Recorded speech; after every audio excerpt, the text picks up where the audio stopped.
اعوذ باللہ من الشیطان الرجیم بسم اللہ الرحمن الرحیم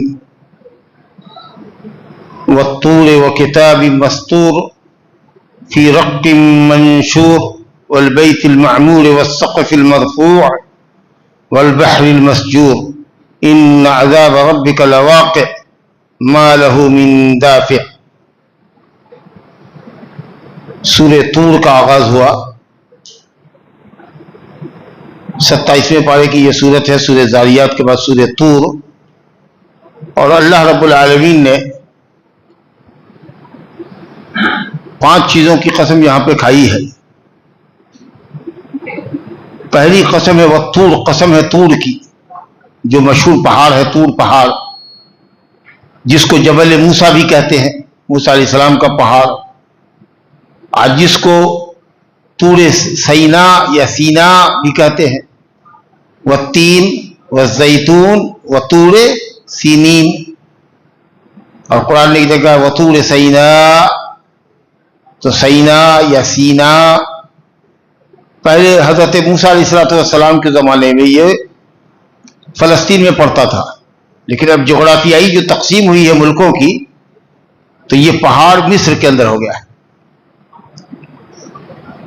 جہاں حضرت موسیٰ علیہ السلام سے اللہ نے کلام فرمایا۔ وہ پہلے نبی تھے جسے باقاعدہ اللہ رب العالمین نے کلام فرمایا، اور دنیا کا وہ پہلا پہاڑ ہے جس پر اللہ رب العالمین نے حضرت موسیٰ سے کلام فرمایا۔ تو ظاہر ہے کہ بہت تاریخی پہاڑ ہے، بہت باعظمت پہاڑ ہے، اس لیے اللہ نے اس کی قسم کھائی ہے۔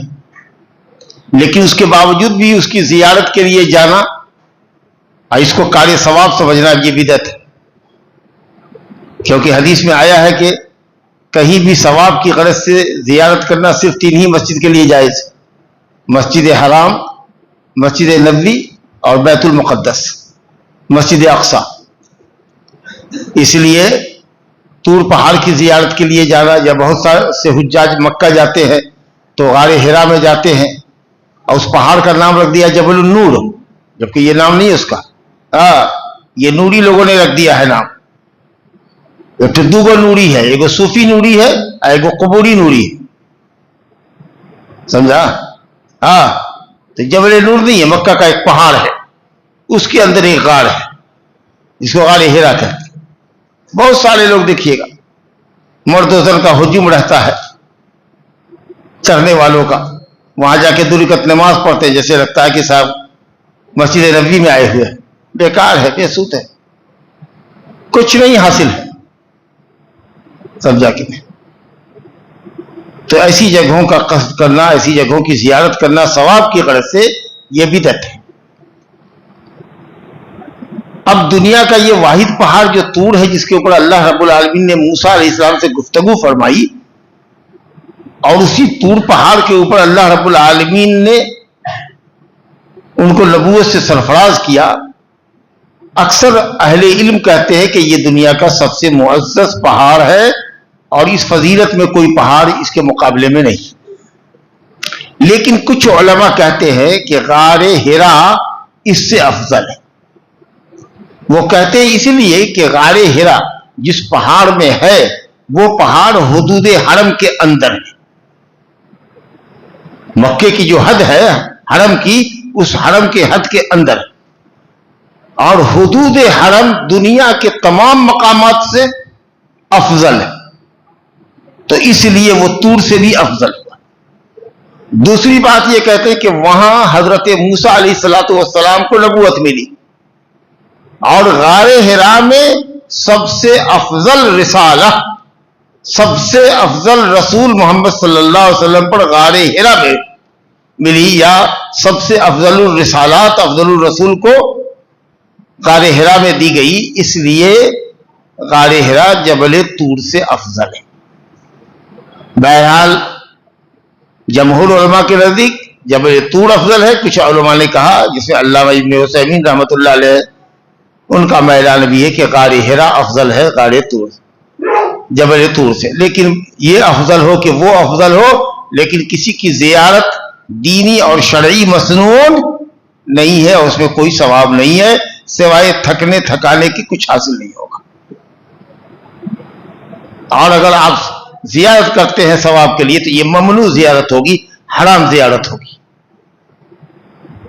یوں اگر کسی کو جانا ہے ایسے ہی تاریخی جگہ دیکھنے کے لیے ہمت ہے تو اور جائے، لیکن وہ اس کو زیارت کا نام نہ دے اور ثواب نہ سمجھے.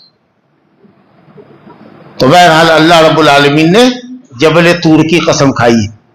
اب طور کی اہمیت تو آپ کو معلوم ہوگی. چلیے، وہ کتابی مستور، اور کتاب کی جو لکھی گئی ہے فی رقٍ، رق کے اندر جو پھیلا دی گئی ہے. اب یہ رق کیا ہے؟ کتاب کی جو لکھی گئی ہے رق میں. رق کہتے پتلے چمڑے کو جس کے اوپر پرانے زمانے میں تحریریں لکھی جاتی تھی.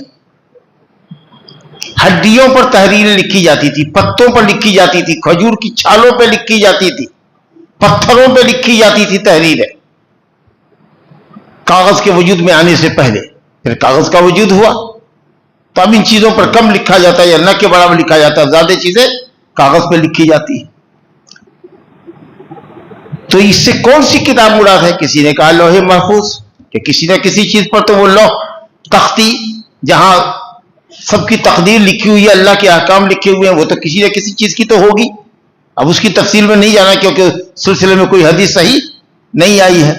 اور کچھ لوگوں نے کہا کہ اس سے مراد موسیٰ علیہ السلام کی کتاب توریت ہے جو اللہ تعالیٰ نے تختی میں ان کو دیا تھا، کیونکہ طور کا ذکر آیا ہے. اب کوہ طور پر اللہ رب العالمین نے حضرت موسیٰ کو نبوت دی ہے، تو اس کے بعد جس کتاب کا وہ ذکر کر رہا ہے کہ ہم نے اس کو لکھ کے دیا تھا. اب یہ رق کا لفظ پتھر کو بھی شامل ہے اور چمڑے کو بھی شامل ہے اور دوسری چیزوں کو بھی شامل ہے.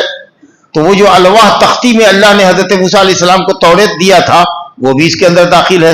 اور قرین قیاس یہ ہے کہ کتاب مستور، لکھی ہوئی کتاب، مستور سطر سے ہے، وہ کتاب جو سطر کے ساتھ لکھی گئی ہو، چمڑے کے اندر یا تختی کے اندر، لکڑی کی یا پتھر کی، اس کتاب کی اللہ قسم کھا رہا ہے. تو یہ توریت ہے. اور دوسرے کچھ مفسرین نے کہا کہ یہ قرآن مجید ہے. اللہ نے طور کے ذریعے حضرت موسیٰ علیہ السلام کے طور کی قسم کھا کر بنی اسرائیل کے سب سے بڑے نبی کی نبوت کی طرف اللہ نے اشارہ کیا ہے، اور کتاب مستور سے قرآن مجید کی طرف اشارہ کیا ہے جو بنی اسماعیل کے سب سے افضل نبی بلکہ پوری انسانیت کے سب سے افضل رسول ہے. تو اس طریقے سے دو بڑے جلیل القدر انبیاء کی نبوت کی طرف اشارہ ہے. جبل طور کی قسم کھا کر اللہ تعالیٰ نے حضرت موسیٰ علیہ السلام کی نبوت کی یاد دلائی، اور کتاب مستور سے قرآن مجید. فرمایا فی رق منشور، پھیلی ہوئی کتاب ہے. اب کچھ لوگوں نے کہا کہ منشور کا مطلب کہ مفرق ہے، مختلف نسخوں میں ہے. تو دیکھ لیجئے ہر کوئی کسی کے پاس نسخہ ہے، اور کہتے ہیں کہ یہ لفظ دلالت کرتا ہے کہ یہ قرآن پر استعمال کیا جا رہا ہے. لاکھوں نہیں کروڑوں کروڑوں اربوں خربوں نسخے دنیا کے اندر موجود ہے. آپ میں کا جتنا آدمی چاہے گا سب کو ایک ایک نسخہ قرآن کا یہاں مل جائے گا. یہ نہیں کہ انتظار کرنے کی ضرورت ہے. اس قدر اللہ کے بندوں نے اس کو چھاپا ہے اور اس کو شائع کیا ہے، اور ہر گھر گھر تک اور ہر آدمی تک قرآن مجید کا نسخہ پہنچ چکا ہے اور سب کے پاس ہے وہ نسخہ. تو وہ کتاب جو دنیا میں پھیلا دی گئی ہے اور ہر کسی کے ہاتھوں تک پہنچ گئی ہے، وہ کتاب، اور یہ صفت کس پہ صادق آتی ہے؟ قرآن مجید. تو اللہ تعالیٰ نے گویا کہ کتاب مستور سے قرآن مجید کی قسم کھائی. اللہ اکبر. تیسری چیز ہے والبیت المعمور، قسم ہے بیت معمور کی. بیت مانے تو گھر ہوتا ہے، معمور کے مانے آباد، آباد گھر کی. یعنی جو ہر وقت زیارت کرنے والوں سے، طواف کرنے والوں سے، نماز پڑھنے والوں سے، رکوع سجدہ کرنے والوں سے، اعتکاف کرنے والوں سے بھرا رہتا ہے وہ گھر. اور یہ گھر کون سا ہے؟ اس میں دو رائے ہیں مفسرین کی. ایک رائے ہے کہ بیت معمور 7ویں آسمان پر ایک گھر ہے جو آسمان والوں کا کعبہ ہے، اور وہ کعبۃ اللہ کے سیدھے میں ہے آسمان پر، 7ویں آسمان پر، جس سے ٹیک لگا کر کے حضرت ابراہیم خلیل اللہ علیہ السلام بیٹھے ہوئے تھے جب نبی صلی اللہ علیہ وسلم لیلۃ المعراج میں تشریف لے گئے آسمان پر. اور وہ بیت معمور، اس کے اندر حدیث ہے صحیح کہ 70,000 فرشتے یومیہ اس میں داخل ہوتے ہیں عبادت کے لیے، اور جو ایک مرتبہ داخل ہوتا ہے پھر اس کو دوبارہ موقع نہیں ملتا۔ کتنے دن سے وہ بیت معمور قائم ہے، اور کب قیامت قائم ہوگی، آسمان پھٹے گا، اس کی کوئی کسی کے پاس گنتی ہے؟ جب دن کی گنتی ہی نہیں ہے، اگر دن معلوم ہوتا کہ 10,000 دن، 10 لاکھ دن، 10 کروڑ دن، تو ہم کہتے کہ 70,000 سے اس کو ضرب دے کر کے فرشتوں کی تعداد نکال لو، لیکن دنیں نہیں معلوم ہے کہ کب سے یہ بیت معمور ہے اور کب سے فرشتے اس میں طواف کر رہے ہیں، یہ معلوم ہی نہیں۔ تو کب سے اللہ نے آسمان بنایا، زمین بنائی، اس کی کوئی تاریخ ہے؟ 5,000 سال کہو گے، دنیا 5,000 سال پہلے ہے، پھر کوئی ثبوت ہے؟ کوئی حتمی کوئی دعویٰ کر سکتا ہے؟ عجب حال ہے۔ تو جب دن کی گنتی ہی نہیں معلوم ہے ہم کو، تو فرشتوں کی تعداد کا علم کیسے ہوگا؟ وَلَا يَعْلَمُ جُنُودَ رَبِّكَ وَمَا يَعْلَمُ جُنُودَ رَبِّكَ إِلَّا هُوَ۔ فرشتوں کی کتنی بڑی تعداد ہے، آپ اس کا اندازہ نہیں کر سکتے، اندازے سے باہر۔ جہنم لائی جائے گی، جہنم کے اندر 70,000 لگام ہوگی، اور ہر لگام کو 70,000 فرشتے پکڑے ہیں۔ صرف جہنم جو لائی جائے گی کھینچ کر کے کڑاہ کی شکل میں ہوگی، اب کتنی بڑی اور کتنی گہری ہوگی کہ آپ بتائیے، اس میں 70,000 لگامیں ہوں گی۔ لگام پوچھتے ہیں، گھوڑے کی لگام نہیں ہوتی، کھینچنے والی رسی لگی ہوگی، موٹی موٹی رسی یا لوہے کی، اور ہر لگام کو 70,000 فرشتے پکڑے ہوں گے۔ ویسے ہی 70,000 کو 70,000 سے ضرب دیجیے گا تو 7-7-49 4 کروڑ 90 لاکھ بن جائے گا۔ یہ تو صرف جہنم کھینچ کے لانے والے فرشتوں کی تعداد۔ اللہ، تو فرشتوں کی تعداد کا کسی کو علم نہیں، اللہ ہی بہتر جانے۔ تو بیت معمور کی قسم کھائی۔ اور دوسرا قول یہ ہے کہ بیت معمور سے مراد کعبہ ہے، جس کی طرف ہم رخ قبلہ کرتے ہیں، جو ہمارا قبلہ ہے، جس طرح رخ کر کے نماز پڑھتے ہیں، دعائیں مانگتے ہیں، جس کا طواف کرتے ہیں حج اور عمرے کے اندر، جس کا طواف رکن ہے، یہ بیت معمور ہے جو ہمیشہ آباد ہے۔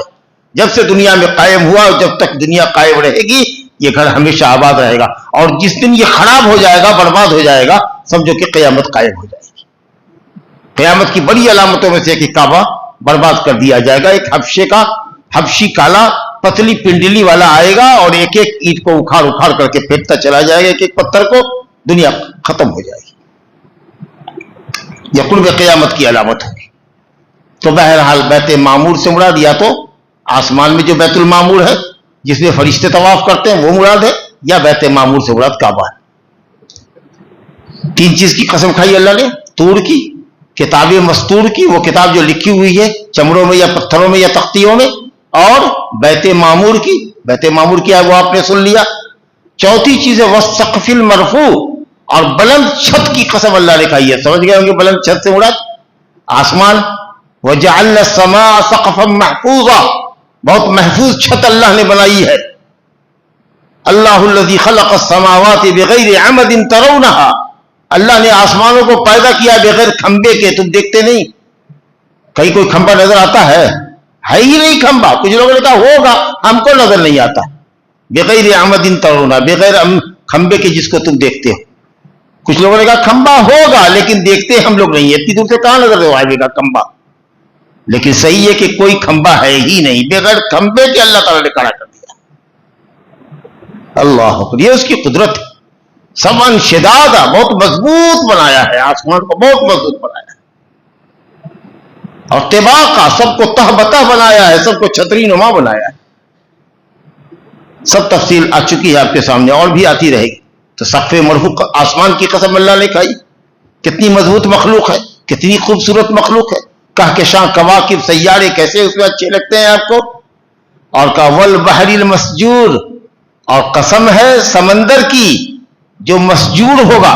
مسجور کے معنی جس میں آگ لگا دی جائے گی، ابھی تو صرف پانی ہی پانی ہے، اتھاہ پانی ہے، اور دنیا کے 3 حصوں پر پانی ہے اور ایک حصے پر آبادی ہے، شاید 70 یا 75% زمین کی آبادی پر، زمین کے حصے پر پانی ہے، 70 to 75%، اور 25 سے 30% کے اوپر جنگلات ہیں اور انسانی آبادی، پہاڑ ہے۔ یہ سب ان سب میں آگ جلا دی جائے گی اور سب پانی خشک ہو جائے گا، جل جائے گا جی۔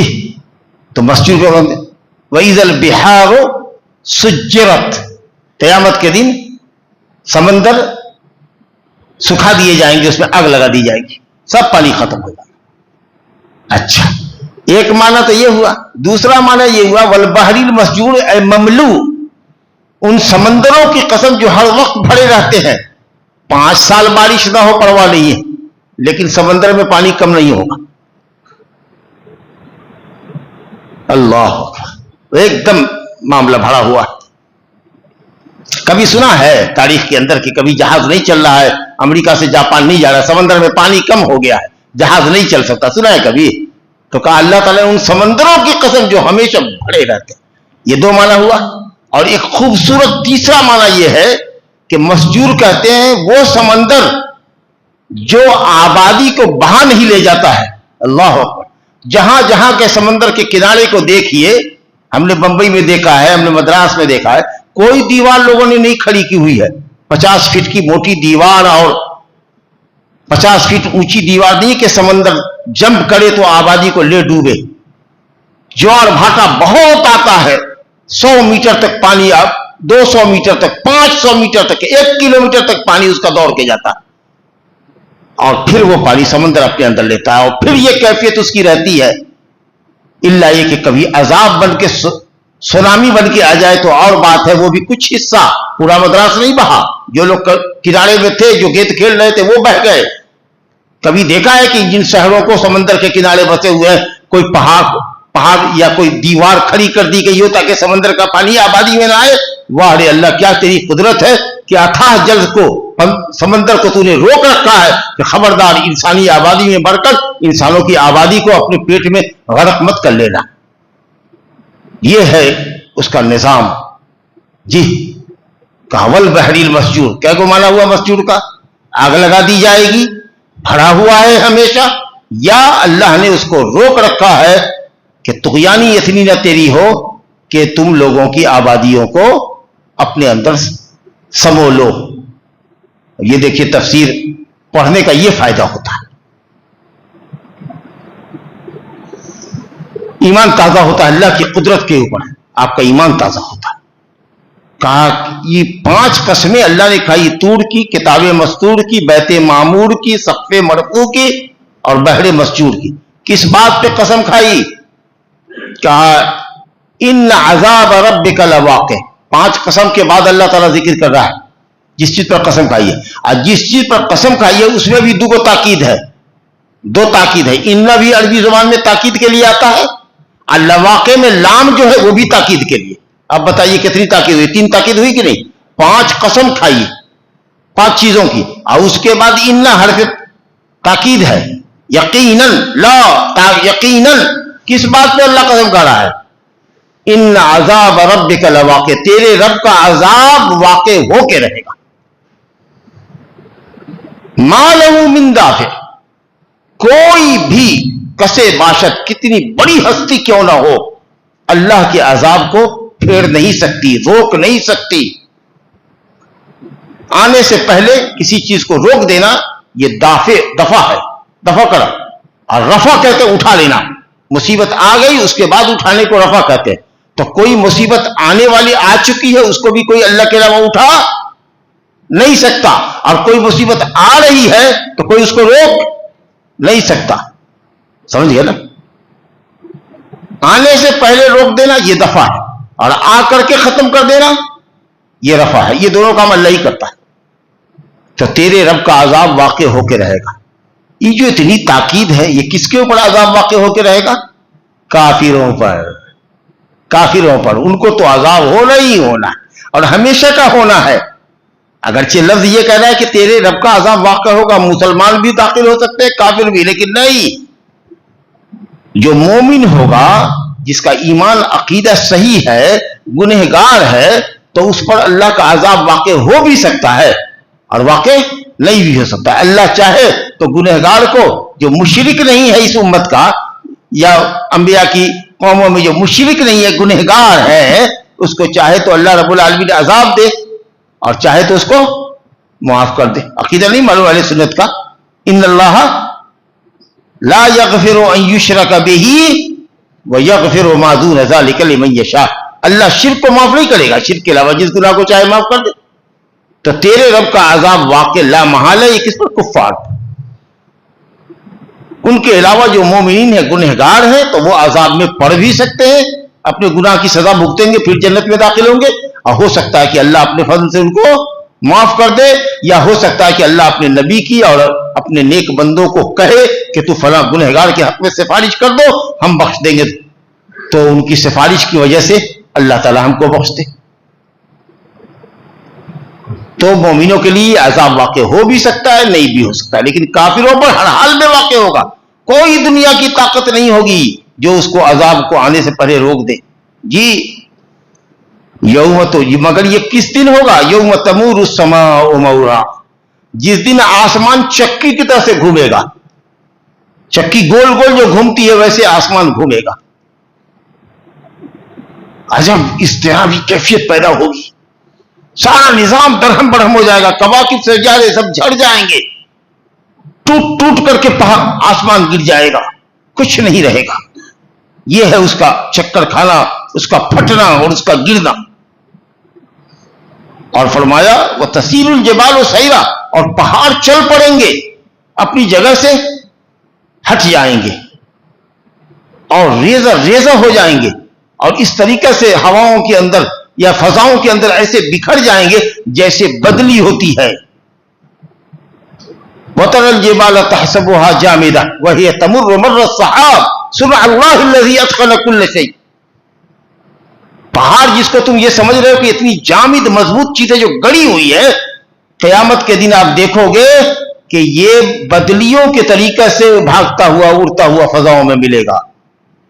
وَتَكُونُ الْجِبَالُ كَالْعِهْنِ الْمَنْفُوشِ، دھنی ہوئی روئی کے مانند، جو روئی سے بھی ہلکا ہوتا ہے اون، جو پیور اون ہو، اگر اس کو خوب دھنا جائے مشین کے اندر تو اس کے جو ذرات جس طریقے سے اڑتے ہیں ہلکے، اس طریقے سے یہ بھاری بھرکم پہاڑ ریزہ ریزہ ہو جائے گا. یہ فَوَيْلٌ يَوْمَئِذٍ لِّلْمُكَذِّبِينَ، اس دن جھٹلانے والوں کے لیے ویل ہے، شدید ہلاکت ہے. یا جہنم کی ایک وادی کا نام ہے ویل. کن کے لیے؟ جو مکذبین ہیں، جو اللہ اور اس کے رسول کو اور اس کی شریعت کو جھٹلاتے. اور ان کی کیا صفت ہے؟ الذین هم فی خوض یلعبون. خوض کہتے ہیں باطل، باطل گفتگو، باطل کام، لہو و لعب، غلط چیزوں کے اندر پڑے رہتے. خوض سمجھا؟ باطل گفتگو، غلط غلط الٹی سیدھی باتیں بکواس کرتے رہتے اور باطل کام میں لگے بھرے رہتے. اب یوم یدعون الی نار جہنم، اس دن یہ سب تماشا کھڑا ہوگا جس دن جہنمیوں کو آگ میں دھکا دیا جائے گا پوری قوت اور شدت سے. مفسرین نے لکھا ہے کہ پیاس بڑی شدت کی لگی ہوگی، تو یہ جو مشرکین جہنمی ہوں گے ان کے سامنے آگ جو لہکے گی اور چمکے گی تو ان کو لگے گا کہ وہاں پانی ہے. جیسے کوئی پیاسا صحرائی علاقے میں جائے اور دور سے چمکتی ہوئی ریت کو پانی سمجھ کر کے دوڑے، بے تحاشا دوڑے، اور وہاں جا کر دیکھے کہ پانی کے بدلے ریت ہے، تو کتنی حسرت اس کی بڑھ جائے گی بتاؤ. تو یہ تو پیاس لگی ہی تھی، اب بھاگتا کانپتا دوڑتا ہوا ہے اور اس کی پیاس بڑھ گئی. اب یہ جو جائے گا تو دیکھے گا آگ ہے، یہ تو آگ چمک رہی تھی، اب ٹھٹک کے رک گیا. اب وہاں فرشتے کھڑے ہوئے ہیں جی، پوری قوت سے غصے کے ساتھ بشدت والعنف، پوری قوت اور شدت کے ساتھ زور سے دھکا ماریں گے. جیسے ٹھیل دیتا ہے کوئی کسی کو، کھائی کے کنارے کوئی کھڑا ہوا پہاڑ پر، کوئی اس کا دشمن کسی کا آوے اس کو موقع ملے اور انتہائی غصے کے ساتھ اس کو مارے ایک لاکھ اور اس کو کھائی کے نیچے گرا دے. یہ کیفیت ہوگی ان جہنمیوں کی جو پانی سمجھ کر کے جہنم کی آگ کی طرف دوڑیں گے. اللہ کہتا ہے یوم یدعون دعا، مطلب زور سے پوری قوت سے ان کو جہنم میں دھکا دے کر گرا دیا جائے. هذه النار التي كنتم بها تكذبون، یہی وہ جہنم ہے جس کو تم دنیا میں جھٹلاتے تھے، سمجھتے تھے کہ خواب و خیال ہے، مذاق ہے، دل لگی ہے، دل بستگی ہے. دیکھو اپنی آنکھوں سے، افسحر ھذا، کیا یہ بھی جادو ہی ہے؟